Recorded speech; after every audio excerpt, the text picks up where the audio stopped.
Chief justice काजी फैज़ ईसा का मुद्दत मुलाजमत में तौसील लेने से इनकार। सहाफ़ियों से गैर रस्मी गुफ्तगू। सहाफ़ी ने सवाल किया कि राना सनाउल्लाह कह रहे हैं कि तमाम जजेस की उम्र की मियाद बढ़ा दी जाए तो आप भी तौसील लेने पर मुत्तफ़िक हैं।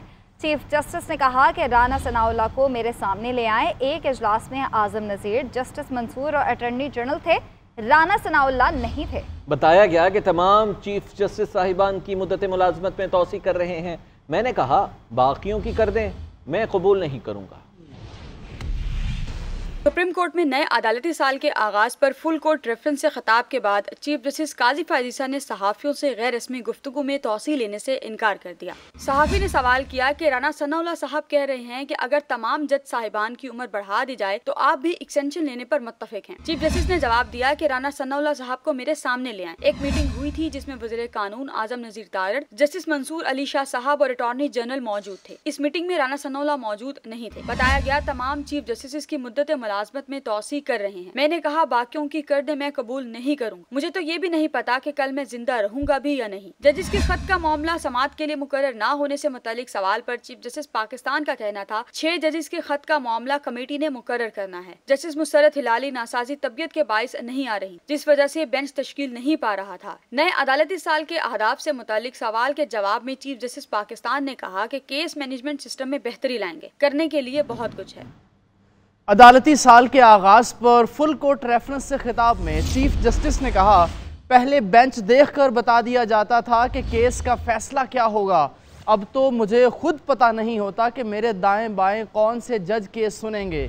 मज़ीद कहा, हर जज का कोई ना कोई रुझान होता है।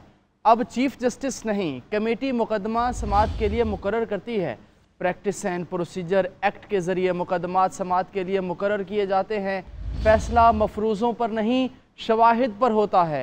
चीफ जस्टिस ने मज़ीद कहा कि जो चले गए उन पर तबसरा नहीं होना चाहिए, उनकी कारकर्दगी का जायज़ा लेना चाहिए। इस अदालत ने भी गलतियां की हैं, गलतियां तस्लीम नहीं करेंगे तो दुरुस्त समत में नहीं जा सकते।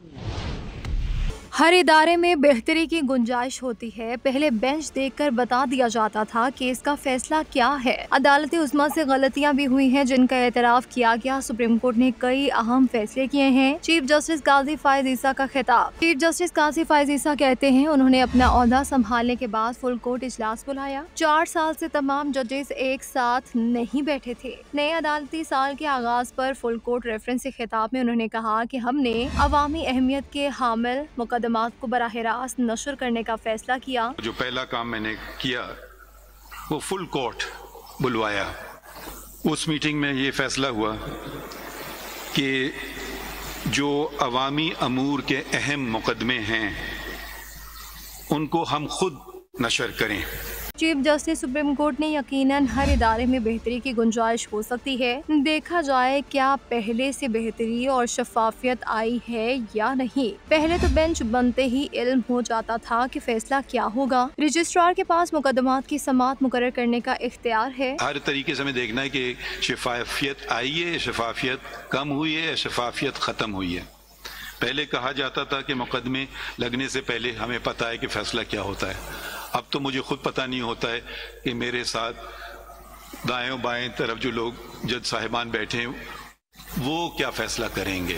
सुप्रीम कोर्ट के चीफ जस्टिस ने अपने खिताब में कहा कि अदालत में भी गलतियां हुई हैं। भुट्टो का केस गैर जानिबदार और गैर मुनसिफाना अंदाज में चलाया गया। प्रेसिडेंशियल रेफरेंस चलाया गया और इसको हमने फैसला हुआ कि जो केस चलाया गया था वो गैर जानिबदार और मुनसिफाना तरीके तर्ज पे, यानी कि fair trial and due process के तकाजे जिनका इंदराज बुनियादी हकूक में उसके मुनाफी था। चीफ जस्टिस काजी फैज़ ईसा ने मजीद कहा कि अदालत ने इंतखाबात से मुतालिक भी अहम फैसला दिया। 3 समातें हुई और 12 रोज के अंदर इलेक्शन कराने पर फैसला किया। अदालत ने वाज़ेह किया कि इलेक्शन की तारीख में रद्दोबदल नहीं होगा। पाकिस्तान की तारीख में पहली मरतबा सुप्रीम कोर्ट के जज को बद इंतजामी पर बरतरफ किया गया।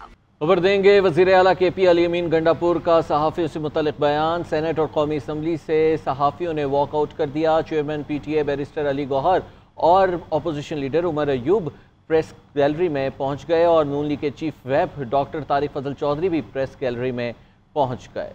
Parliamentary reporters association of Pakistan का सेनेट और कौमी असम्बली के इजलास से walkout. Chairman PTI barrister Ali Gauhar और opposition leader Umar Ayub press gallery में पहुंच गए। पाकिस्तान मुस्लिम लीग नून के chief whip doctor Tariq Fazal Chaudhry भी प्रेस गैलरी में पहुंच गए। सदर PRA और सेक्रेटरी ने अपने तहफ़्फ़ुज़ात से उनको आगाह भी किया।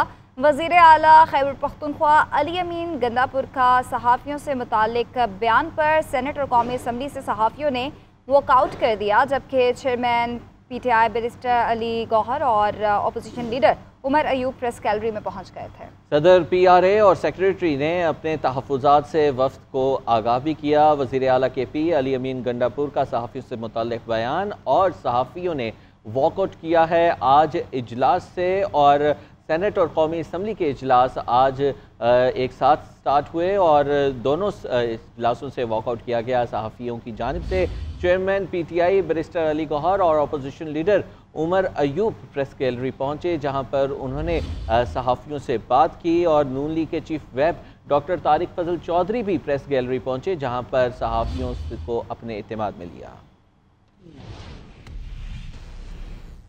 सदर लाहौर प्रेस क्लब अरशद अंसारी और गवर्निंग बॉडी की वज़ीर आला अली अमीन गंडापुर के बयान की मजम्मत। एक बयान में कहा कि वज़ीर आला KP के अली अमीन गंडापुर ने गुज़िश्ता रोज़ जलसे में सहाफ़ियों को लिफाफा और बकाओ मीडिया करार दिया। ख़वातीन सहाफ़ियों से मुतालिक उनका बयान दिमागी सेहत पर सवालिया निशान है। अरशद अंसारी ने मज़ीद कहा कि अगर बयान पर माफ़ी ना मांगी गई तो तहरीक इंसाफ की कवरेज का बाइकआउट किया जाएगा। सदर लाहौर प्रेस क्लब अरशद अंसारी और गवर्निंग बॉडी की वज़ीर आला अली अमीन गंडापुर के बयान की मजम्मत। एक बयान में कहा कि वज़ीर आला KP के अली अमीन गंडापुर ने गुज़िश्ता रोज़ जलसे में सहाफ़ियों को लिफाफा और बकाओ मीडिया करार दिया। मज़ीद क्या तफसीलात है बताने के लिए आकिब कुरैशी हमारे साथ मौजूद हैं। जी आकिब कुरैशी, बताइएगा सदर लाहौर प्रेस क्लब का मज़ीद क्या कहना था?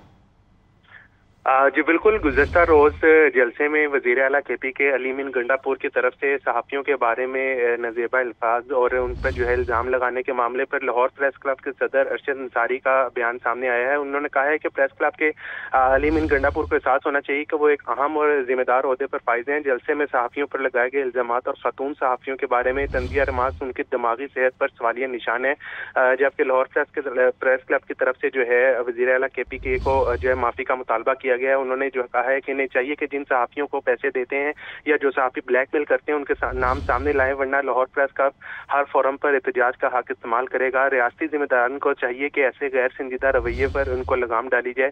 जबकि तहरीक इंसाफ की क़यादत से भी अरशद अंसारी ने मुतालबा किया है कि तहरीक इंसाफ की क़यादत को भी वज़ीर आला की अपनी चॉइस पर नजरसानी करनी चाहिए। गवर्निंग बॉडी मुतालबा करती है कि अली अमीन गंडापुर अपने अल्फाज पर सहाफ़ियों से माफ़ी मांगे, जबकि सदर लाहौर प्रेस क्लब की तरफ से अली अमीन गंडापुर की मीडिया कवरेज का भी बाइकआउट किया जाएगा अगर उन्होंने माजरत ना की।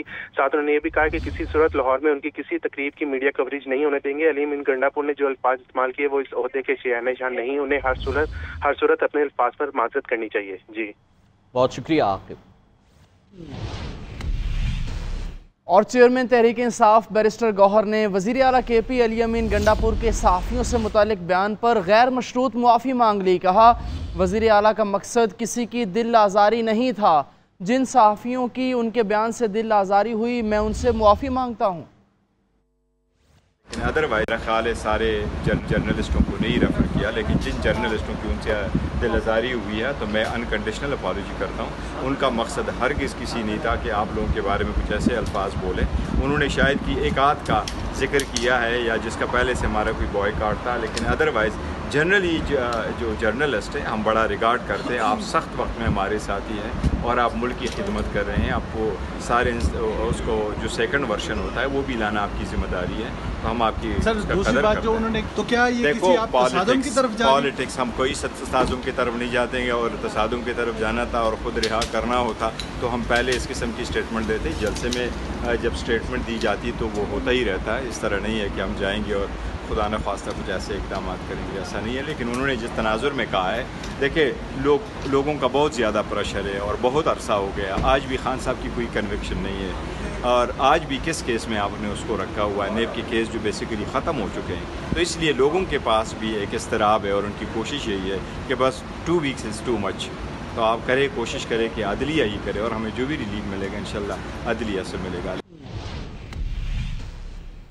सेनेट में अपोजिशन लीडर शबली फराज ने हुकूमत को केपी में जलसा करने का चैलेंज दे दिया। कहते हैं आप खैबर पख्तूनख्वा में जलसा करने की जुर्रत करें, हम इजाज़त देंगे। हुकूमत फस्ताई कानून साजी से जमहूरियत की खिदमत नहीं कर रही है। फस्ताई कानून साजी से जिस कश्ती में सवार हैं इसमें छेद कर रहे हैं। PTI का रास्ता रोकने के लिए तमाम रियासती वसाइल लगाए गए हैं। एहतजाज का हक आइन देता है। आज ये कानून हमारे लिए था, कल आपके खिलाफ हो सकता है। ऐसे कवानीन मंजूर ना करें जिस पर आपको नदामत हो। हम कवानीन और मे 9 के पीछे छुपकर अपनी सियासत नहीं करते। मुल्क डूबता जा रहा है और आपका सारी कुव्वतें इस पे मरकूज हैं कि आप किस तरह से पाकिस्तान तहरीक इंसाफ को नुकसान पहुंचा चुके हैं। आपने हमें कद्दू, आलू, चिमटा, इस किस्म के रेडिकुलस किस्म के इंतखाबी निशान दिए, लेकिन सलाम है पाकिस्तान के अवाम को। 8 फरवरी को जो कौम का फैसला था वो भी आपने देख लिया और 8 सितंबर को वो भी अवाम का फैसला आपने सुन लिया। हम सियासत करके इन ईवानों के मेंबर बने हैं। हम ना फॉर्म 47 के जरिए आए हैं, ना हम किसी और अनफेयर मींस के जरिए आए हैं। हम इधर ही से डिमांड करते हैं let's make a common resolution कि 2018 का भी जुडिशियल कमीशन बनाया जाए, इन्वेस्टिगेट किया जाए क्या हुआ, और 2023 में भी। हम नहीं भागने वाले हैं, क्योंकि जब आप बैसाखियों पे आते हैं तो आप चल सकते हैं, आप दौड़ नहीं सकते। आपको व्हील चेयर पे बिठाए हुए, बैसाखियां तो दूर की बात है। आप कोई फैसला नहीं कर सकते। आपके इकोनॉमी के मिनिस्टर 2-2, 3-3 है। कभी डार साहब देते हैं प्लान, कभी देते हैं औरंगजेब देते हैं, कभी कौन देता है, कभी कौन देता है। आपके पास आप तो बिल्कुल कंफ्यूजन का शिकार हैं। You don't know where you're going. वज़ीर इत्तलात अता तारड़ ने अली अमीन गंडापुर के बयान पर रद्द-ए-अमल देते हुए कहा कि तुम्हारे जैसे कई वज़ीर आला डील किए, अटक पुल तो क्रॉस करके दिखाओ। कहा कि ये दहशत गर्दों से डरते और ख़वातीन पर वार करते हैं। इनमें इतना दम नहीं कि दहशत गर्दों की आंखों में आंखें डालकर बात करें। अंदर से खोखले इंसान सिर्फ धमकियां ही दे सकते हैं। नाकाम जलसे का गुस्सा फौज और मरीम नवाज पर निकाला गया। वाह वाह वाह अली अमीन गंडापुर वाह। स्टेज पे चढ़ के एक खातून को ललकारते हो, उधर दहशत गर्दों से डरते हो। चुल्लू भर पानी होता और थोड़ी सी शर्म होती तो डूब मरते। ओ भाई, तुम्हारे जैसे कई भुगताए उस खातून वजीर आला ने। मरियम नवाज शरीफ मुश्किल तरीन दौर में जो उन्होंने कैद काटी है, उन्होंने किसी जालिम जाबिर के सामने कलमा हक कहने से वो नहीं घबराई। तो तुम आओ तो लाहौर, तुम्हारा इंतजार करेंगे और देखते हैं कि अटक का पुल तुम कैसे टापते हो। और तो ठीक है, उस खातून के भाई अभी बैठे हैं, आओ ना जरा देखते हैं कितना दम है तुम्हारे में। 4 कंटेनर जो है ना वो 26 नंबर चुंगी बंद थी तो इनकलाब वहां से वापस चला गया। आप लोग नहीं ला सके, जलसागार नहीं भर सके, सरकारी वसाइल के बावजूद। एरियल फुटेज आप रात का देख लें। और अली अमीन 2 घंटे लेट इसलिए चला क्योंकि वो जानता था कि दिन की रोशनी में पहुंचूंगा तो लोग इकट्ठे नहीं होंगे, एक्सपोज हो जाऊंगा। रात को जरा थोड़ा सा कवर हो जाता है एरिया। नाकाम जलसे का गुस्सा था और निकाला वो मरियम नवाज शरीफ साहिबा पे। नैब ने बानी PTI और बुशरा बीबी के खिलाफ नया तोशाखाना केस एहतसाब अदालत से वापस ले लिया। एहतसाब अदालत के जज ने नैब की इस्तदा पर तोशाखाना रेफरेंस 2 केस स्पेशल जज सेंट्रल इस्लामाबाद को मुंतकिल कर दिया है। नैब तरमीम के बाद नया तोशाखाना केस बनता ही नहीं। वकील सलमान सफ्तर के दलाइल। नैब प्रोसिक्यूटर ने दलाइल दिए। नैब तरमीम की बहाली के बाद नया तोशाखाना रेफरेंस नैब के दायरे इख्तियार से निकल चुका है। अदालत ने रिमार्क्स दिए कि मौजूदा रेफरेंस अदालत के दायरे इख्तियार में नहीं आता। नए कानून के मुताबिक ये रेफरेंस काबिल समात है। केस करप्शन एक्ट का बनता है। मेरी नज़र में ये जुर्म बनता है। स्पेशल जज सेंट्रल इस्लामाबाद कल केस की समात करेंगे।